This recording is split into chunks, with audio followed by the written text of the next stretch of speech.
আমি জানি এখানে অনেক টাকার অঙ্কের খেলা হয়েছে, পরে দেখলেন তো সবটাই ভাওতা। মিথ্যা বেশি দিন চলে না, মিথ্যেটা কিন্তু একদিন প্রকাশ পায়। আমি চাই যা হয়েছে হয়েছে, আমার মনে নেই, আমি ভুলে গেছি। সন্দেশখালীতে পা রেখেই একাধিক প্রকল্পের ঘোষণা মুখ্যমন্ত্রীর। চলতি বছরের শুরুর দিক বিক্ষোভের আগুনে কার্যত জ্বলে উঠেছিল সন্দেশখালী। নারী নির্যাতন, জমি দখল সহ একগুচ্ছ অভিযোগ তুলে ঝাঁটা, লাঠি, বাঁশ হাতে রাস্তায় নেমেছিলেন সন্দেশখালীর শয়ে শয়ে মহিলা। সমস্ত সন্ত্রাসের নেপথ্যে উঠে এসেছিল শেখ শাহজাহান, শিবু হাজরা সহ একাধিক স্থানীয় তাবড় তৃণমূল নেতার নাম। কয়েক মাস ধরে চলেছিল সেই পর্ব।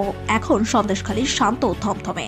এক বছর পর সেই সন্দেশখালীতে পা রেখেছেন মুখ্যমন্ত্রী মমতা বন্দ্যোপাধ্যায়। একাধিক প্রকল্পের ঘোষণা করলেন, মা বোনেদের কল্যাণার্থে একাধিক প্রকল্পের সুবিধা প্রদানেরও ব্যবস্থা করলেন মুখ্যমন্ত্রী।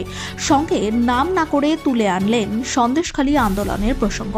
তিনি বললেন, জানি এখানে টাকার অঙ্কের খেলা হয়েছে, দেখলেন তো সবই ভাওতা। যা হয়েছে হয়েছে, আমি ভুলে গেছি, মনে রাখতে চাই না। আমি চাই সন্দেশখালীর মেয়েরা ১ নম্বর স্থানে আসুক। সন্দেশখালী থেকে ফিরলেন মুখ্যমন্ত্রী মমতা বন্দ্যোপাধ্যায়। হাওড়ার ডুমুরজোলা হেলিপ্যাড গ্রাউন্ডে তিনি বলেন, খুব সুন্দর মিটিং হয়েছে, নজর কাড়ার মতো, সন্দেশের মতো মিষ্টি।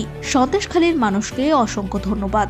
নতুন বছরের প্রাক্কালে সবাই ভালো থাকবেন। নতুন বছরের শুভেচ্ছা। নতুন বছরে গঙ্গাসাগর পৌষ মেলা এবং আরও অনুষ্ঠান আছে। আর বাঘিনীটি ভালো আছে। বন দফতরের কর্মী এবং অন্যরা সমন্বয় করে ভালো কাজ করেছেন। সরকারি প্রকল্পের জন্য কাউকে টাকা না দেওয়ার আহ্বান জানালেন মুখ্যমন্ত্রী। তিনি বলেন, আপনার টাকা আপনার অধিকার।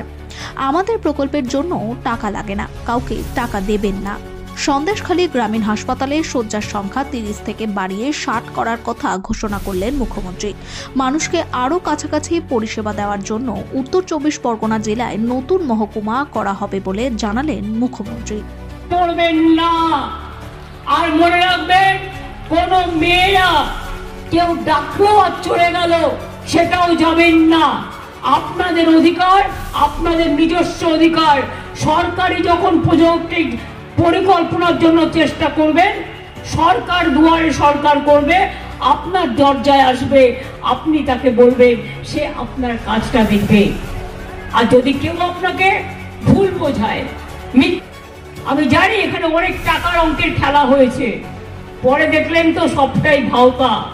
মিথ্যা বেশি দিন চলে না, মিথ্যেটা কিন্তু একদিন প্রকাশ পায়। আমি চাই যা হয়েছে হয়েছে, আমার মনে নেই, আমি ভুলে গেছি।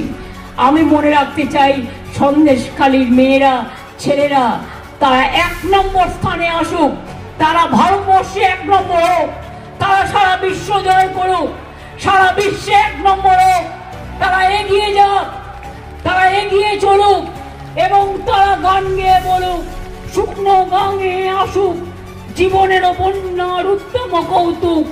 শুকনো গাঙে আসুক, জীবনেরও জয় গান গাও, জীবনেরও জয় গান গাও, জীবনেরও জয় গান গাও।